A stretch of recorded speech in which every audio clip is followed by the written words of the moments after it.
Beloved friends, let us come together for a moment of quiet.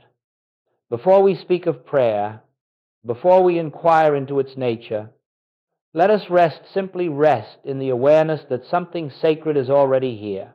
Not something to be achieved, not something to be summoned, not something to be earned, but something that is, for many centuries we have been taught that prayer is an act of reaching out to a God somewhere, somehow, above or beyond, reaching out from a sense of need, a sense of lack, a sense of fear or insufficiency.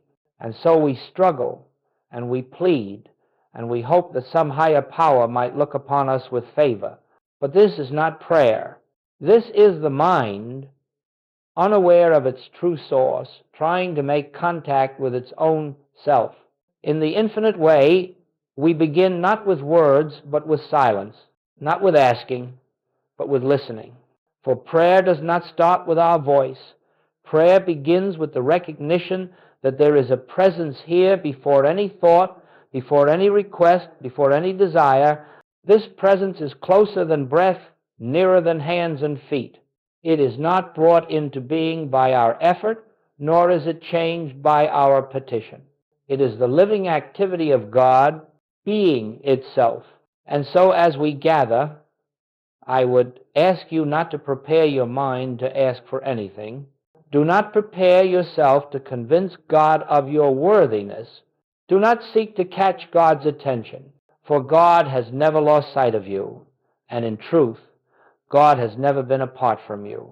Let us begin instead with the simple realization that prayer does not go out to a far-off heaven. Prayer is the acknowledgement of the heaven already within you. Prayer is the recognition that all which God is now. God is not waiting for our words. God is not waiting for our change of behavior. God is not waiting at all. It is we who wait. We wait for the noise of the mind to subside. We wait for the fear of tomorrow to loosen its grip. We wait for the cloud of separation to dissolve, enough for us to perceive even a glimmer of the eternal. And when that glimmer appears, even faintly, even briefly, something within us knows. This is prayer, this stillness, this presence, this quiet certainty that God is. Not a God who answers from afar, but a God whose very nature is fulfillment, completeness, wholeness, harmony. A God who does not respond, because a God who is cannot respond. God does not become anything. God is. And prayer is our realization of that isness. So in this moment, let us lay aside every sense of effort. Let us set down the old belief that God must be awakened, moved, or persuaded. Let us release even the subtle thought that prayer must bring something into our experience. There is no something to bring. There is only the infinite, present, complete activity of God already functioning as your life, as your being, as your consciousness, if only you will recognize it. In the quietness of this moment, notice how every desire begins to soften. Notice how every problem you carried begins to lose a little of its density, not because the outer world has changed, but because you have touched something deeper than the world. You have touched the atmosphere of God. And so we begin not with many words, not with emotional strain, but with the simple, profound knowing that prayer is not the act of calling upon God. Prayer is the awareness that God is already here, already complete, already expressing itself as the life we live.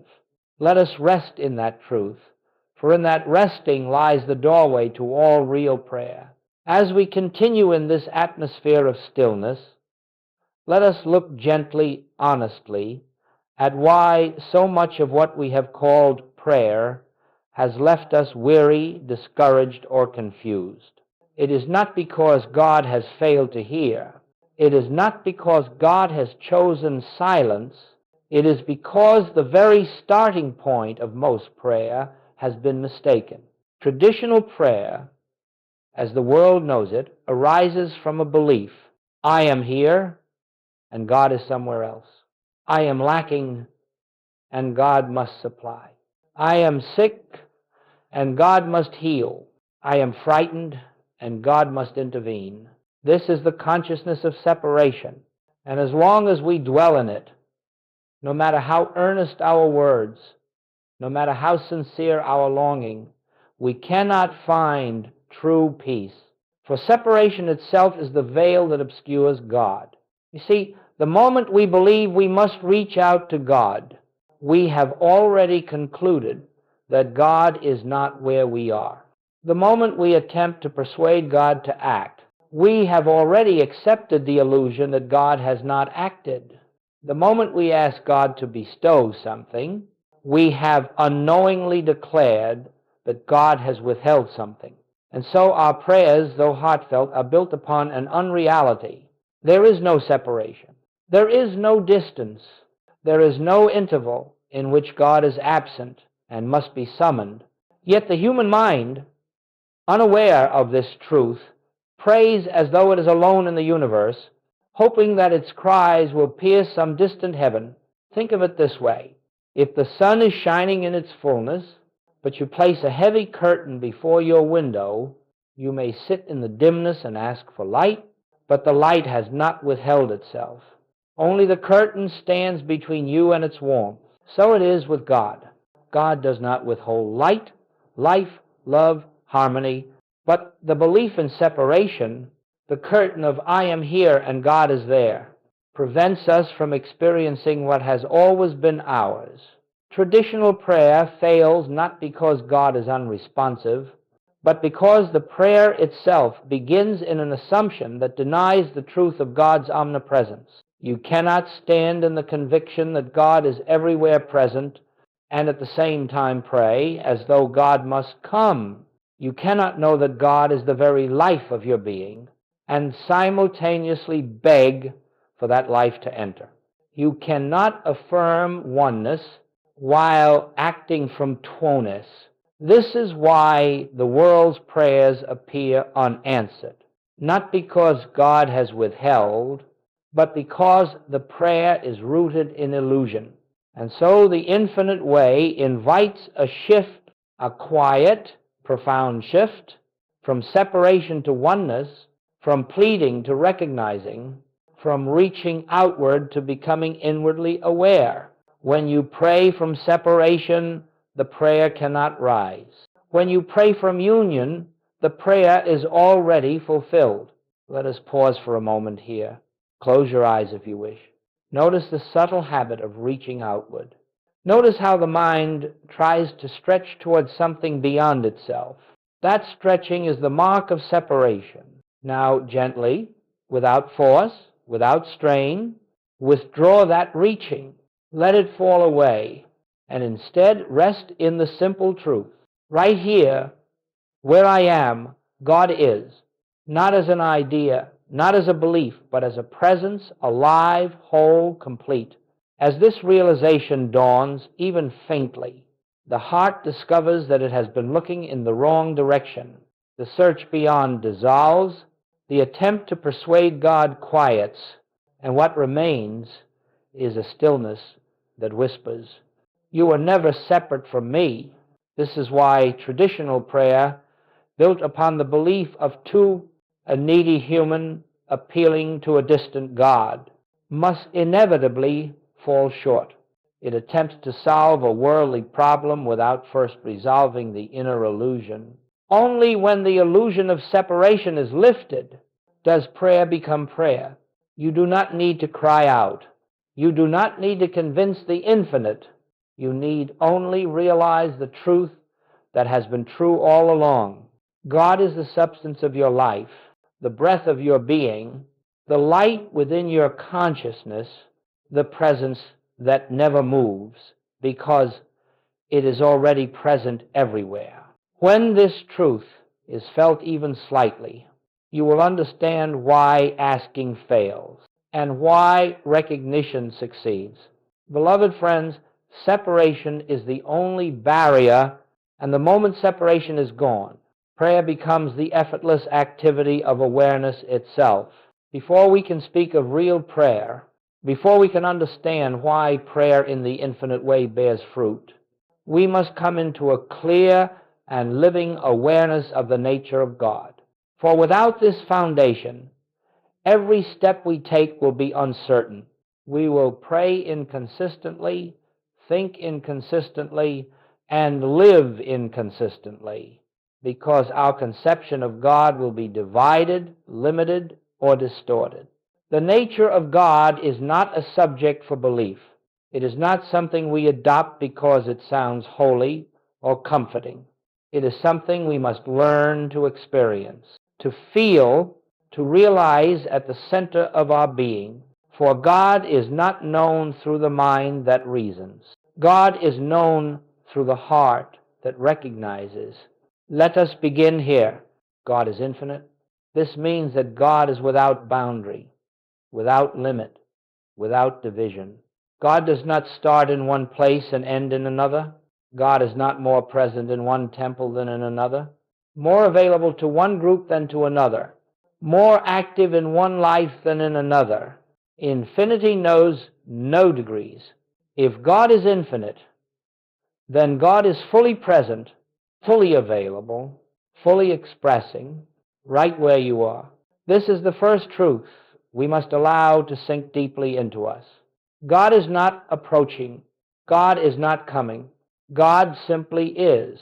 Next, God is omnipresence. If God is omnipresent, present everywhere, then there is no spot where God is absent. Not in your home, not in your workplace, not in your distress, not in your darkest hour, even in the very place where the mind reports fear, disease, or lack. God is there, fully, completely, indivisibly present. To believe otherwise is not to insult God. It is simply to misunderstand God. Now, consider omnipotence. If God is all power, then there is no power apart from God. No power in disease, no power in lack, no power in discord, no power in fear.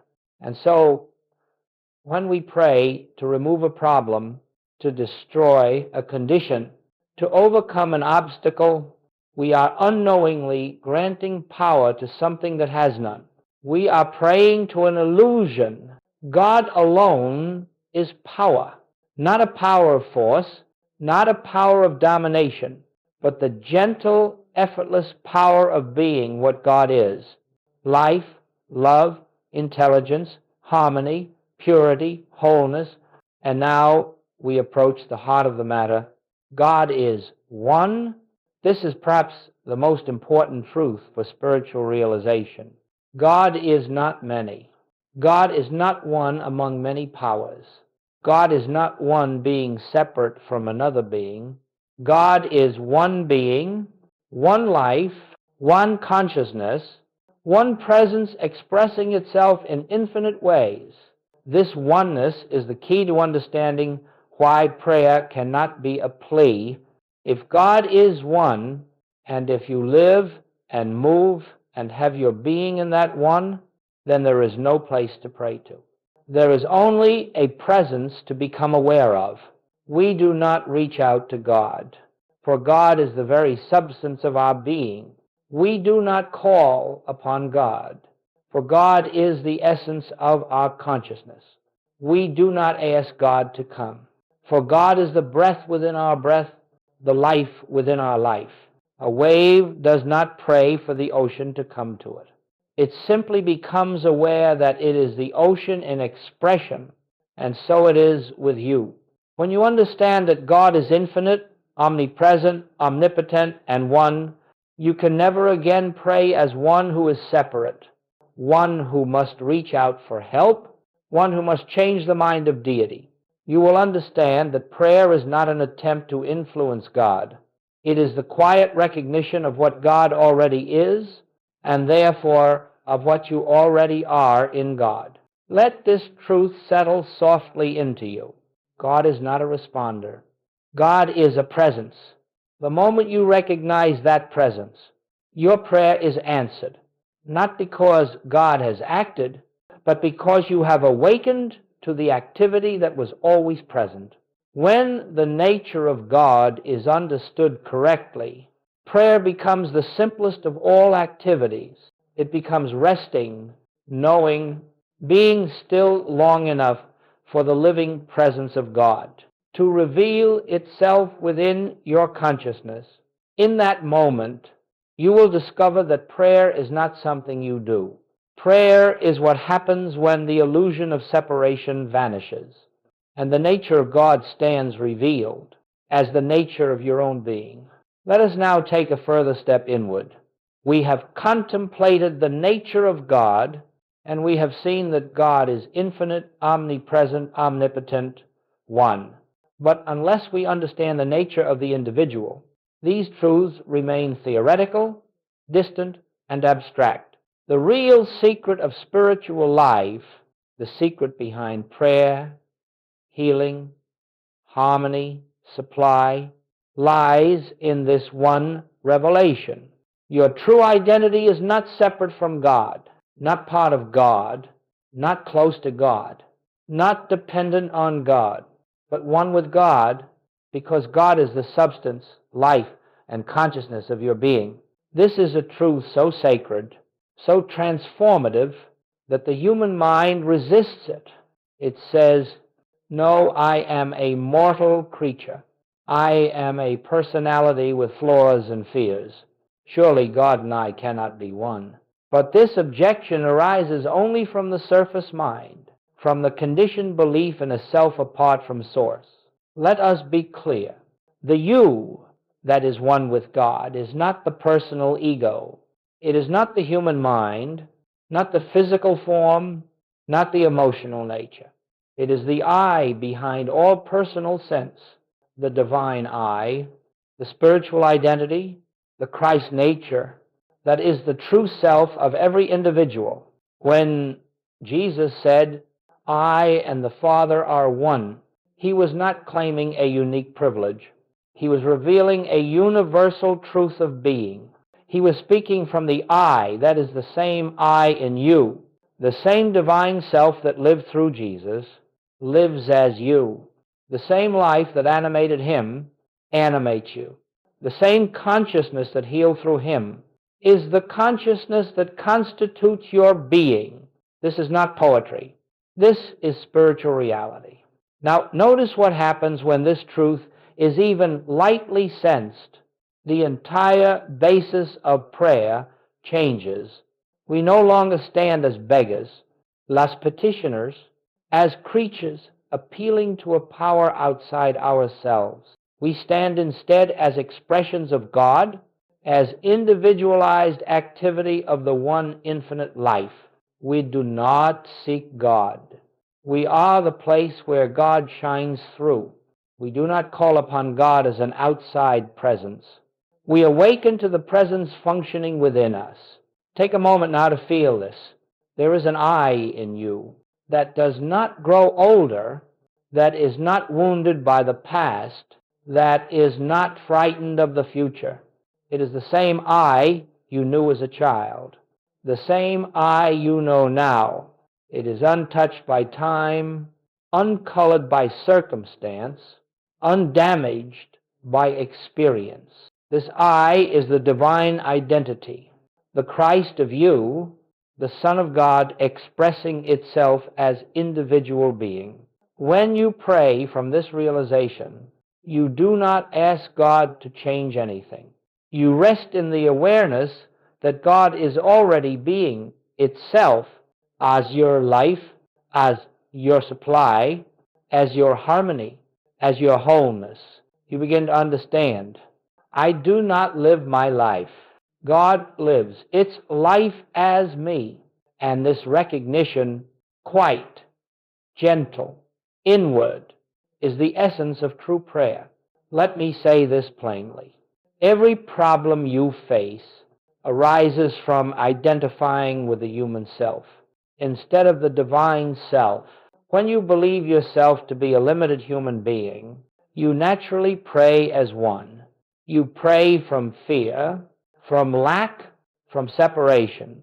and this prayer bears the fruit of its origin. For when you recognize the divine nature of your being, when you know that your life is God, life, your mind is God, mind, your essence is God, essence, you no longer pray for anything. You simply dwell in the awareness of what already is. Prayer then becomes an act of remembrance, a return to your own true identity. Let us sit for a moment with this truth. I am not a human being trying to know God. I am divine being appearing as this individual life. Feel how this dissolves effort. Feel how this quiets fear. Feel how this softens the sense of insufficiency. In that feeling, in that recognition, prayer is fulfilled, for the presence is realized as the very core of your own being. This realization is the turning point in spiritual life. Once you grasp even a glimmer of your divine identity, the old mode of praying, begging, pleading, hoping, falls away like a worn-out garment. You awaken to the truth that the God you sought was the self that was seeking. And from that moment onward, your spiritual life becomes a journey, not of trying to reach God, but of deepening recognition that God has always been living. Its life was you. Let us now walk softly into one of the most liberating revelations of the spiritual life, a truth at once simple and profound, yet hidden from the world because it cannot be grasped by the reasoning mind. If God is infinite, omnipresent, all-power, and one, then we must come to see something that seems startling at first. There is, in truth, nothing to fix. All the fear, all the discord, all the disease and lack that seems so real to the human mind have no actual existence in God. And because God is the only reality, they have no existence in spiritual being. This does not mean we ignore appearances. It does not mean we pretend there is no pain or struggle. It means we recognize that the appearance, the thing the senses report, has no place in the divine reality and therefore cannot be healed, corrected, improved, or adjusted. You cannot fix what does not exist in truth. You can only awaken from the illusion of it. This is what the Infinite Way calls the nature of error. Error is not a power to overcome, nor a condition to remove, nor a force to battle. Error is simply the absence of spiritual awareness, a mist of human belief, dissolved not by effort, but by realization. Think of darkness. You do not open the window to fight the darkness. You open the window to reveal the light that was always present. And in the presence of light, darkness has no power, no substance, no continuity. It simply is not. So it is with the errors of sense. What the human mind calls disease is not a spiritual presence. It is a misconception of life. What the human mind calls lack is not a real condition. It is a misapprehension of the infinite supply that flows from God as your being. What the human mind calls sin, discord, brokenness, injustice, is not a reality in God. It is an appearance in the dream of separation. Let us dwell on this gently. If error had reality, God could not dissolve it. If it had substance, prayer could not remove it. If it had power, God would be challenged, but God is infinite, and infinity leaves no room for a second power. Thus, error is nothing but the shadow cast by the belief in separation, a belief with no spiritual law to sustain it. Now consider what this means for prayer. If you pray to fix a condition, you are declaring that the condition has reality. If you pray to remove an illness, you are granting its substance. If you pray to correct lack, You are acknowledging a power apart from God. And so the prayer cannot rise, for it begins in the assumption that something real must be changed. But when you understand the nature of error, you will no longer pray for God to correct anything. You will pray to realize that nothing in God requires correction. Let us not misunderstand this. We are not dealing in denial. We are dealing in spiritual vision. Denial rejects. Realization reveals. When a discordant appearance arises in the body, in finances, in relationships, in the world, we do not close our eyes to it. We do not pretend it is not there, but neither do we accept it as real. We behold it as a mental concept, an appearance without substance, and we turn inward to the presence. We rest, we listen, we become still, and in that stillness, the truth dawns. There is no power apart from God. There is no presence apart from God. There is no reality apart from God. What I see with the senses is not the truth of being. And as this inner recognition becomes established, the appearance begins to dissolve, not because we fought it, but because we saw through it. Do not attempt to fix a dream. Awaken from it. Do not attempt to heal unreality. Recognize reality. This is the essence of spiritual healing. Not the changing of conditions, but the changing of perception. Not the correction of appearances, but the revelation of truth. In every moment, every situation, every discord, the infinite way asks us to remember there is nothing to fix in God, and God is the only reality. Let us pause here. Notice the relief that comes when you release the burden of fixing, striving, overcoming.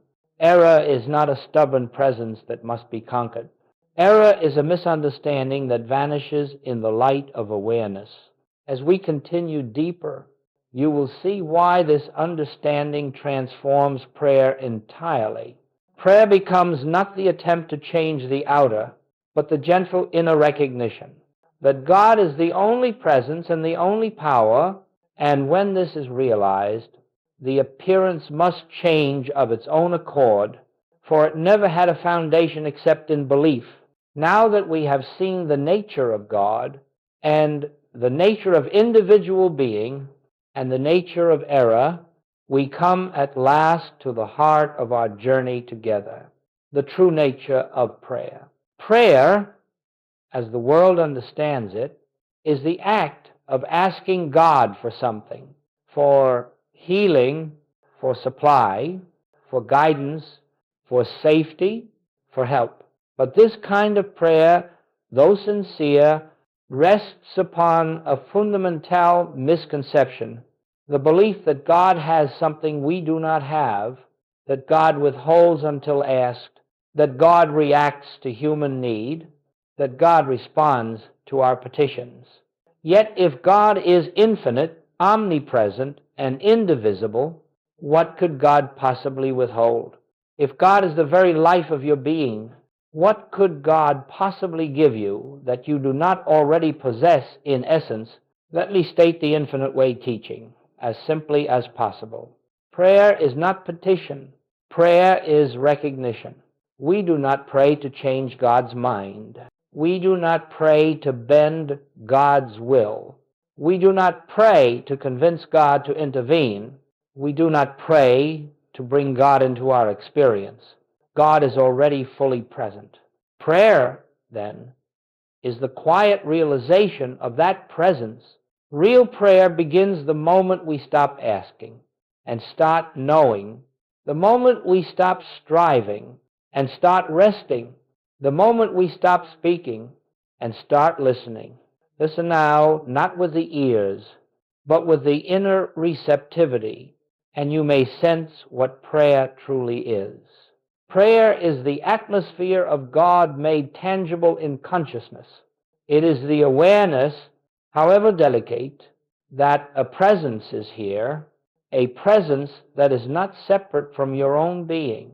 When you turn inward in this way, when you release all demands, when you cease all mental effort, a subtle shift occurs.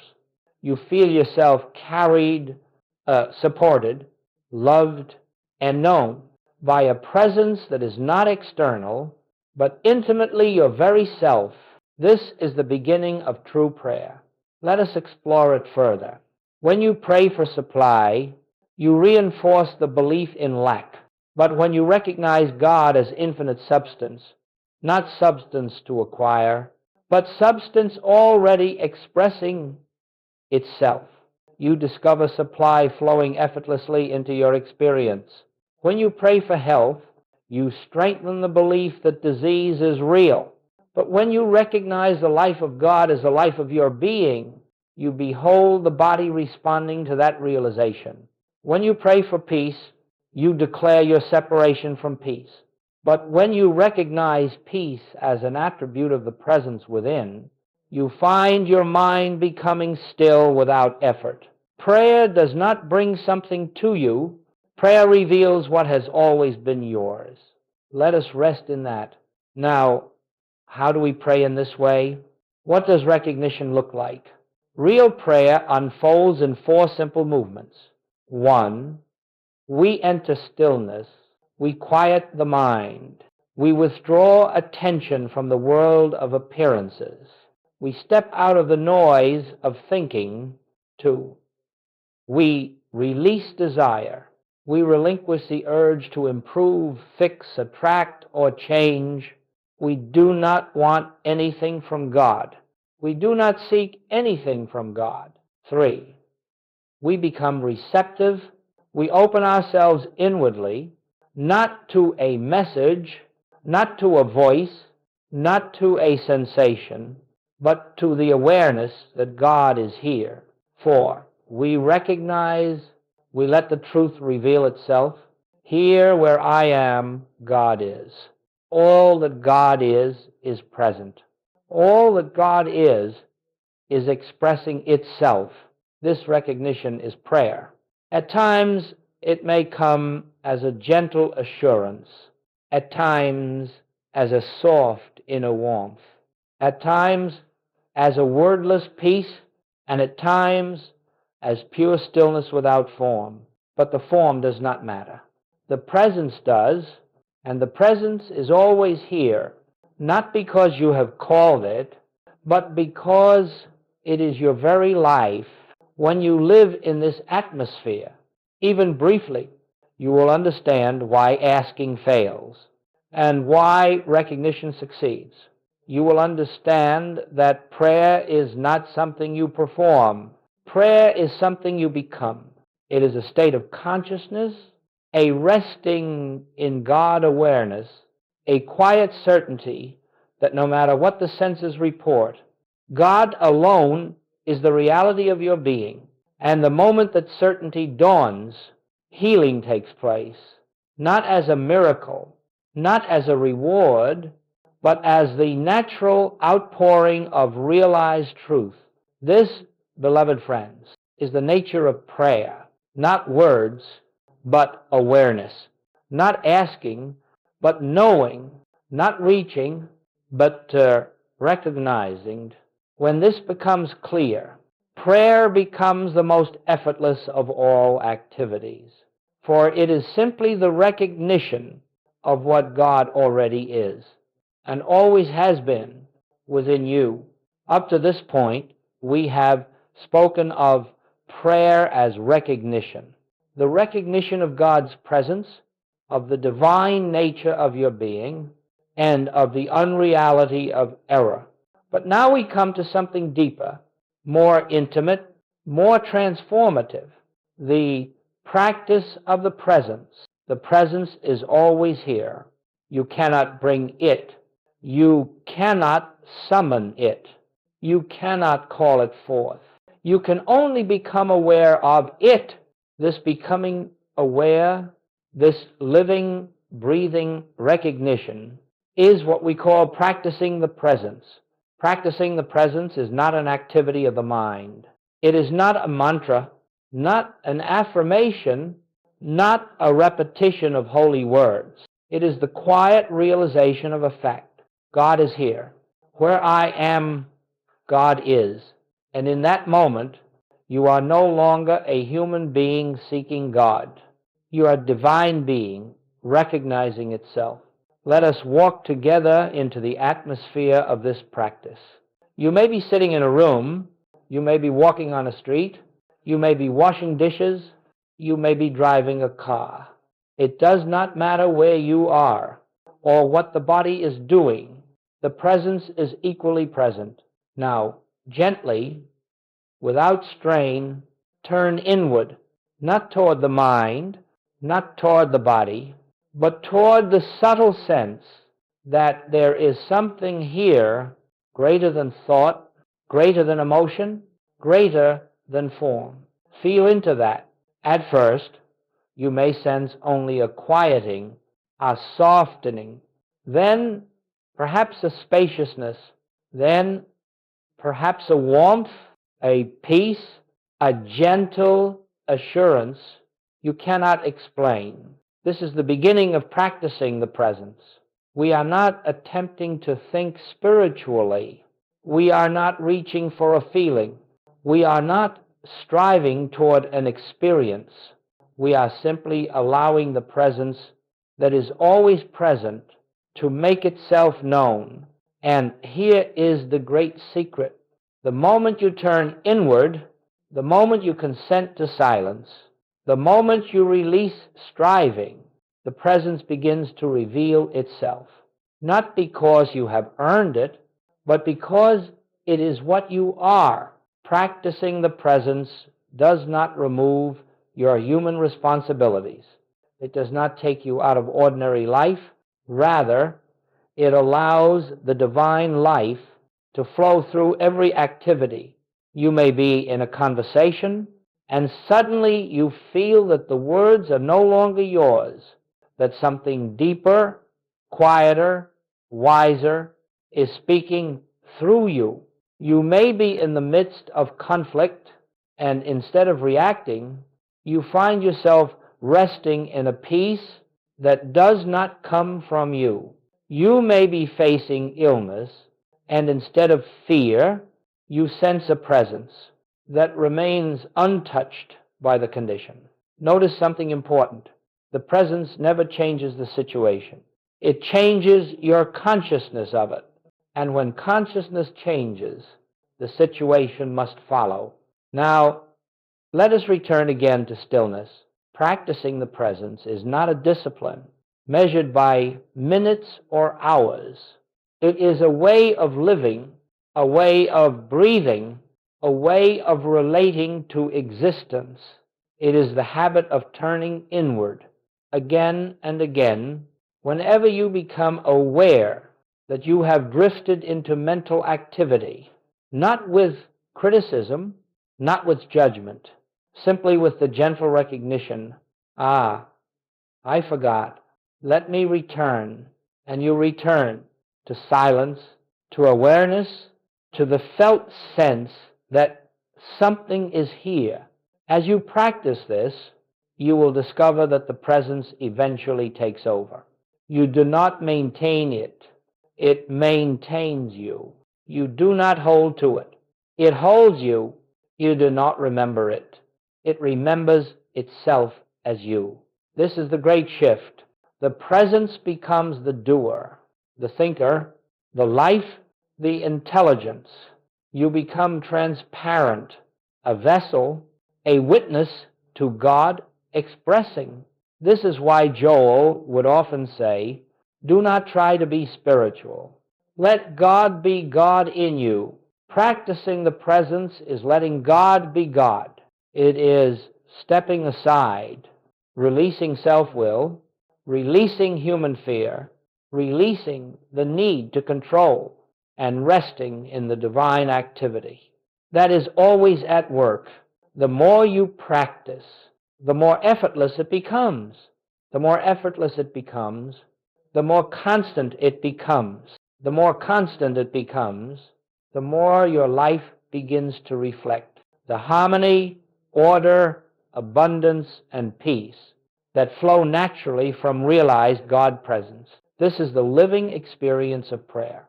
Not words, not thoughts, not requests, only presence. Recognized, welcomed, embraced, and lived. We have come now to a sacred moment in our understanding. The moment where we see how prayer is answered, not through petition, not through desire, not through persuasive words, but through the simple, profound recognition of God's presence. When we speak of the answer, let us be very clear. The answer does not come because God has done something. The answer comes because you have awakened. God does not intervene. God does not change the universe. God does not adjust conditions. God does not alter circumstances. God I is. And in the presence of realized God, the unreality of error dissolves. This is the answer. Just as the sun does not fight darkness, but simply shines, dispelling shadow by being what it is, so the realized presence dissolves the appearance of discord. The answer, then, is not an act. The answer is a revelation. Listen quietly now, and you will feel this truth. What I sought was never absent. What I prayed for was already here. The answer was present long before the question arose. This is the humility of spiritual living, that God is forever finished, forever complete, forever whole, and we are simply learning to behold that completeness.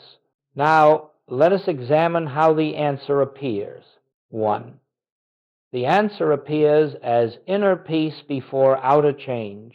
Before any condition shifts, before any circumstance moves, before anything visible happens, there is always a moment of deep inner peace.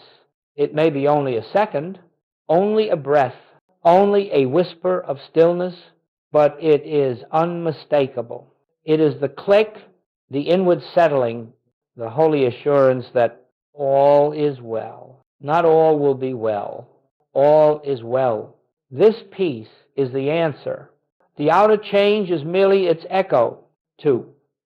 The answer appears as a dissolving of fear. You may look at the world and find the same conditions still present, but suddenly you are no longer afraid. Suddenly the weight lifts. Suddenly the urgency drops away. And in that moment, healing has already begun. Fear is the only barrier to realization. When fear dissolves, the present stands revealed, and the appearance must follow. The absence of fear is the presence of the answer. 3. The answer appears as clarity, without effort, without planning, without mental strain. You simply know what to do, or you realize there is nothing to do. Sometimes you are guided to new activity. Sometimes you are guided to rest. Sometimes you are guided to speak. Sometimes you are guided to remain silent. But always the guidance arises effortlessly. God does not think. God knows. And when the mind becomes still, that knowing flows through you like light through a clear window. Clarity is the answer. 4. The answer appears as outer harmony, but outer harmony is not the answer. Conditions may change. The body may heal. Supply may appear. Relationships may soften. But these changes are not the answer. They are the shadow of the answer. The answer itself is the lifting of consciousness from the belief in two powers to the realization of one. Once you know that God is the only power, the outer harmony is inevitable. The answer is consciousness. The manifestation is its natural unfoldment. 5. The answer appears without striving, without effort, without doing. This is the hallmark of spiritual demonstration. It comes without human effort. You cannot will it. You cannot force it. You cannot hasten it. You cannot delay it. All you can do is rest in the realization that the presence is functioning, the presence is living, the presence is unfolding its own perfection. And in that rest, the answer reveals itself. This is why Joel Goldsmith always taught, stand still. Do not outline. Do not attempt to make anything happen. Stand still, and the answer emerges. 6. The answer is always present before you pray. This is perhaps the greatest mystery of spiritual life. God answers before you call. Not yesterday, not tomorrow, eternally. Whatever appears as healing is simply the removal of a false sense. Whatever appears as supply is the realization of divine fullness. Whatever appears as peace is the awareness of God already established. The answer has already been given. Prayer does not bring it. Prayer reveals it. Now listen closely within yourself. Feel the truth beneath the words. Every answer I will ever need is already present in the silence that lives within me. This silence, this divine stillness, is the well of every solution, the fountain of every healing, the source of every harmony. Once you know where the answer lives, you never again look outward. You turn inward, not to ask, but to recognize, and that recognition, quiet as it may be, is the full and complete answer to prayer. And now, as we come to the close of this journey, let us not think of it as an ending, but as a quiet returning. A turning back into the very silence from which all truth has been spoken, all healing has arisen, and all prayer has been fulfilled before a single word was uttered. For all we have explored, the nature of God, the nature of individual being, the nature of error, the nature of prayer, the practice of the presence, and the nature of the answer, all of it points to one sacred realization. God is here. God is now. God is the very life of your own being.